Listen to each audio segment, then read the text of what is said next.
Good morning, friends. Today is Thursday, January 16th, and I am getting ready to go to my 3-week post-op follow-up appointment.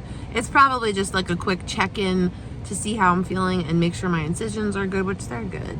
And just probably check in to see if there's any pain or whatever. But that's it for today. Tomorrow, I go for another Zoladex injection, so I will take you with me on that exciting visit. And yeah, so I will see you in the next clip.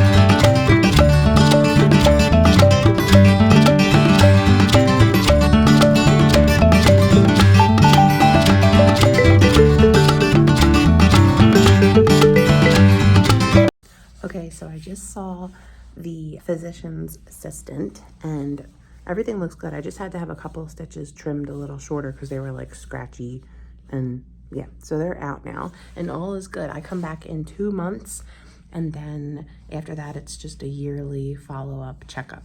So I'm gonna go for now, but I have an appointment tomorrow and I'll see you tomorrow. So I'm just recording. I look completely crazy, but I'm in the middle of working and I just had a thought and I'm looking at the wrong spot. The thought is, why do things happen? Deborah Fink, I think is her name. I'm horrible with names, so forgive me, but she just passed away to cancer. She had some type of a rare sarcoma, but she also, like, and I sit here and wonder, like, why did somebody as beautiful of a soul as her have to go through that? Why did she die? Why did she not just have full recovery or full remission? Like, all the questions of why, right? Now, my only reasoning with that is I do believe that God gives us the things he gives us for a reason, and sometimes he works through us and we are used as a tool to teach others or to help others. Sometimes, unfortunately, that tool does result in passing, and it's really unfortunate, but I believe in God. I trust in God that there is a higher purpose for why we are dealt the hands that we are dealt. Granted, some of the stuff that we are dealt is because of the choices we made in life. I get that too. But like, her story has touched me so much recently. I was actually like crying so much showing her to my mom because her bond with her daughter Katerina is so similar to the bond that I have with my mom. And it just sucks that she had to pass away. It just freaking sucks. And I feel so bad for her children and her husband. But one thing that you can take away from her suffering and her passing, not only is how you can always dance through the storm, even if the storm just doesn't stop. She danced through the whole storm and she literally fought to the very, very end. And that is just so beautiful and so admirable. But she was dismissed by doctors in the beginning when she was feeling off. And I think what we can learn through her is to not let the doctors dismiss us if we feel off, if we feel something's not right in our body. So it's extremely important for you, if you are not feeling right and you go to the doctor and they dismiss it to say, oh, it might be allergies. Like, say you're having breathing issues or your heart's pumping a little weird or fluttering. Oh, it's probably anxiety. Do you drink a lot of coffee? Do you have too much tea? Are you hydrated? Like, here's my thing with the medical industry and the whole scheme of it. And this is just my opinion. And my hair looks absolutely crazy, so please bear with me. I'm growing it out from chemo. If this is your first time on my channel, hi, I'm Brie and I am a breast cancer survivor. So, and I'm about like a year out from the last chemo. almost a year. So here's my thoughts, and this is so unedited and raw because I was just in the bathroom washing my hands thinking about this, and I was like, oh, let me record it. Dear medical everything, everything, doctors, hospitals, specialists, and schools, and universities, why are we, when a patient comes into your office, why are we like, oh, they have a cough? Let's start here. Do you smoke? Were you around anybody who's sick? How's your breathing? Do you have a history of asthma? They start here and then they dismiss it and they give like some prescriptions and like ways. It's like an upside down triangle. They start here and then patient comes back a couple months later still having an issue. Okay, well that didn't resolve it. Let's try this tier. And then that didn't work. Let's try this tier. Now we're going to do some scanning. And by the time they find out that it's cancer, guess what else also got that big? Cancer. And by the time you're realizing that it's almost too late, or it is too late to diagnose, treat, and cure it. So why are we not flipping the triangle here, and a patient comes in and they're like, hey, I can't breathe. And you can check off the boxes of, hey, were you around anybody sick? Do you smoke? Or do you have asthma? Blah, blah. Still do that, but let's turn that triangle upside down. We're going to start, the other way, with screening. Because there is so much freaking cancer nowadays, not just breast. There's a huge, huge uptick in colorectal, lung, prostate, or testicular, prostate, kind of the same, bladder, and breast, and all of them, just all of them. So why are we not screening immediately? Let's just get the big stuff out of the way first. Go for a CAT scan. Let's go for, I know they cost more, but doesn't it cost more to treat a patient and pay all of that medical, everything, the medicine, the treatment, the surgeries, the everything. I just don't understand how it's so backwards, because, and it can't even really come down to greed, because the insurance companies, even though they like only pay a portion of whatever because they're greedy, they're still paying a lot to treat a patient who has all this cancer or whatever stage they're at, all the way down to hospice, all of that, like all of the cost of that and the surgeries and everything. That total number has got to be higher, way higher than the price that it costs to be preventative and be like, okay, yes, this patient has cancer, but we caught it early because they came in and said they have a cough, and look, there's a lesion on their lung. Let's tackle it with chemo. Boom, cured, healed, monitor for the rest of their life. Pray to God it never comes back. No, instead, and whatever all that costs, that there's no way that would cost the insurance company more than just doing it the other way, where we're just checking little things first. Let's try this. Oh, it didn't work. You're still coughing. Oh, let's try this. Oh, still didn't work. Well, okay. Now let's screen for cancer. Oh, look at that. You have cancer in a stage 4. Like, what? Are you kidding me? Like, I don't, and if we go with the quote that someone said that I've heard actually multiple times in my life, in my previous vlog, where it's a patient cured is a customer lost. Well, guess what else is a customer lost? A dead one. So why are we not? I don't know if it's about greed or if I just don't get it. I don't understand why nowadays how cancer is on the rise.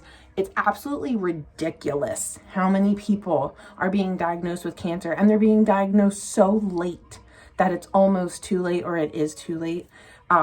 Young people, older, it doesn't matter about the age. There's children, everything, babies. Like, why are we not more proactive about screening and testing? When we go in just for our regular physical once a year, why are we not testing in the blood work for cancer cells? I know we can detect that. So that just drives me insane, and I just had it on my mind, and I'm adding it into this vlog because I'm freaking PO'd about it.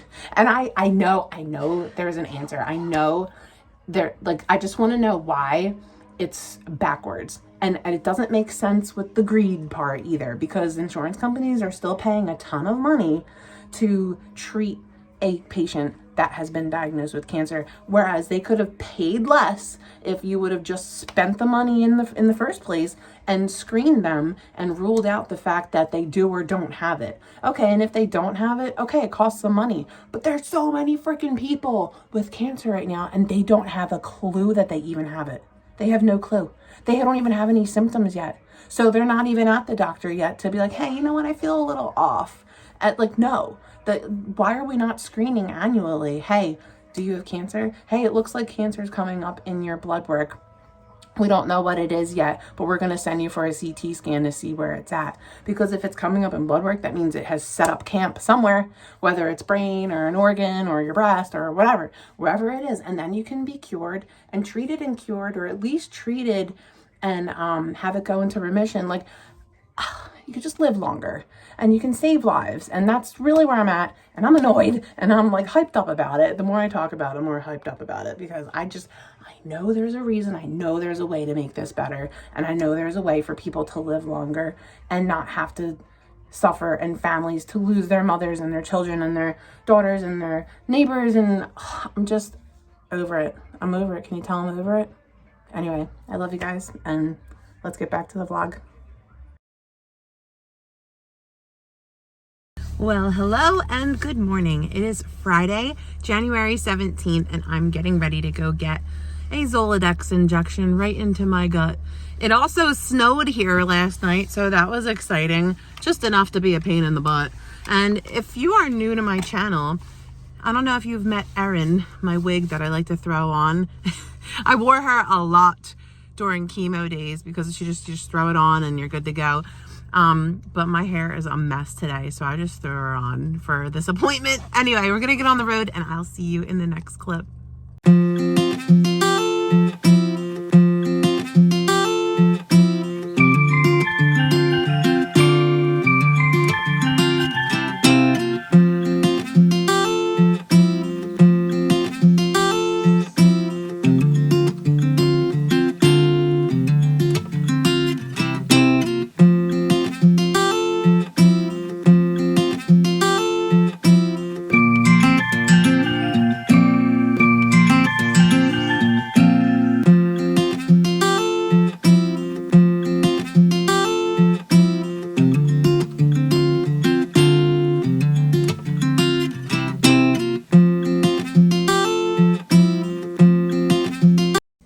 So I'm in the room. I'm just waiting to get the approval from pharmacy for my shot, and then I'll get my Zoladex injection and I'll be on my way. So I'll see you in the next clip.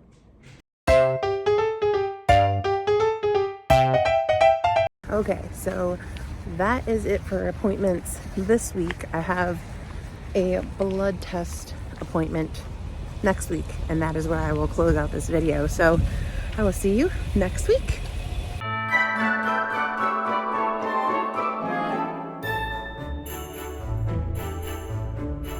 Good morning. Today is Friday, January 24th, and guess what else it is today? It is exactly 1 year since I rang the bell at chemotherapy. I just can't even believe a year ago today I had officially completed 16 rounds of chemotherapy. I completed 4 bi-weekly rounds of the Adriamycin Cytoxan, which is the AC-T. Well, the -T is the Taxol, but that was my chemotherapy plan. They also call it the Red Devil, the Adriamycin. That's the chemotherapy drug that makes you lose all of your hair. And then I had 12 consecutive weeks of Taxol. It's just crazy. Like, that was a year ago today. And I have a wig on today, even though I have like plenty of hair. Look at my hair. It's like curly sewing out my neck, but it's really cold here today, hence the snowflakes you saw. It is like 15 degrees, and I'm wearing the wig with the hat. I'm cold. I'm literally cold, and I like to just throw it on. Her name is Erin. I throw her on when I have to run errands, and that's what I'm doing. I'm getting ready to go get blood work done because I have an appointment next week with my oncologist just to check all of my levels. I get monthly blood work now, just to make sure my estrogen is in the basement, as she says, and to make sure all my kidneys are all my kidneys, because I have like 20 of them, what, are functioning normally, and liver, and just make sure my white blood count is not tanking from the Verzenio, and just keep an eye on me. Just keep an eye, little checkup, ask how I'm feeling. She'll probably check like my surgical wounds, because it's just what they do. And she'll check for any lumps and bumps that might have popped up, and hopefully none did. But yeah, that's it. So I'm going to get on the road and go get some blood work, and I will see you in the next clip.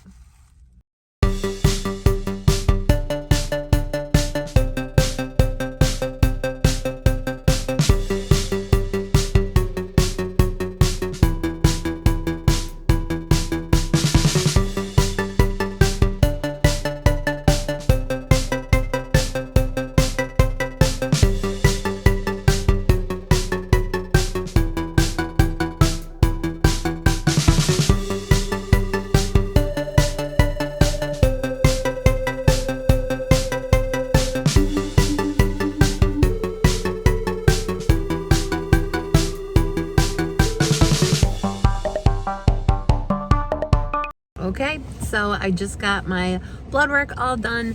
I have a little cotton thingamabob. I don't even know what that's called, bandage on my arm. And I always have to apply pressure afterwards, just for like a minute, because sometimes I just bleed a little more because of the medicine that I'm on for like targeted therapy, my Verzenio. And what else causes that? I forgot what else causes it. Total brain fart right now. But anyway, all is good. I'm so happy it's Friday.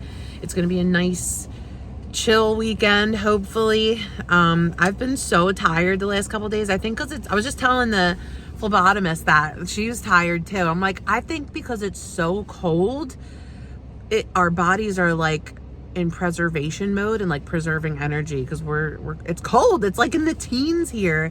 So I'm just like sleeping longer. It's like harder to wake up in the morning. I'm like, man, that alarm, I just hit snooze too much. But once I'm up and moving, I'm fine. Speaking of, I'm gonna take my first sip of coffee. So cheers. There's just nothing better than that first morning sip. Can you relate? Like, if you're a coffee drinker, even tea, can you relate? Like, oh my God, that first sip, it's like, it's like music to your bones. It just gives me like the little boost that I need to get through the day.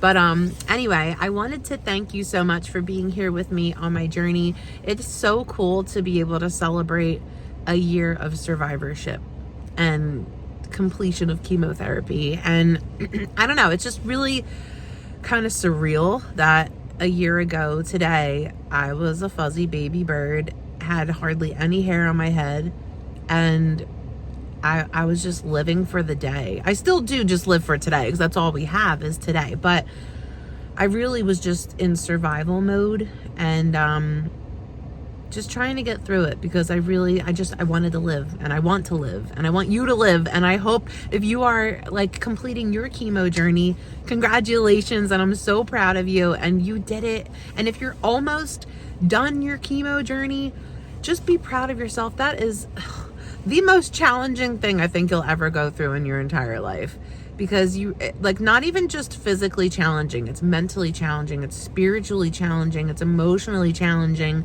especially if you have other things going on in your life, like if you're a mom, or if you have a loved one that isn't feeling well and you're caring for somebody else, or if you are high up in a company, or even not, even if you're just working a million jobs to pay the bills, or whatever it is that you are going through in your life.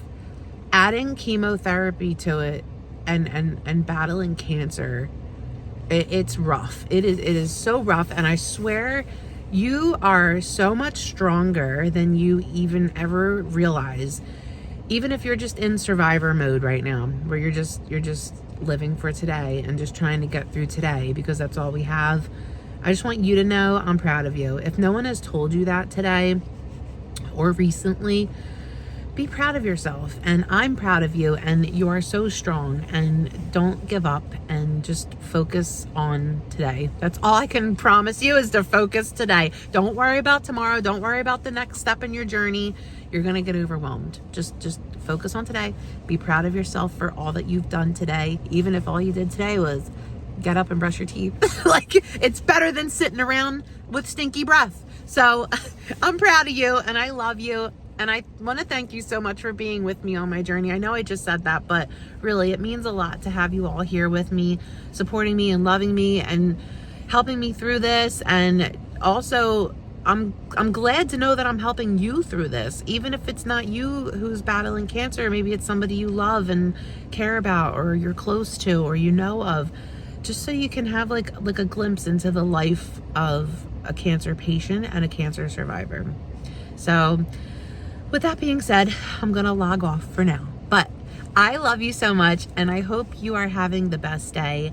And hooray to 1 year of being a survivor, and however many years you are as a survivor. Put it in the comments below, because I love to hear your stories. I love to know how you're doing, and checking in with me and checking in with you, and just all of that. I just love you guys so much. All right, I hope you have the best day, and I better see you in the next one. Bye everyone.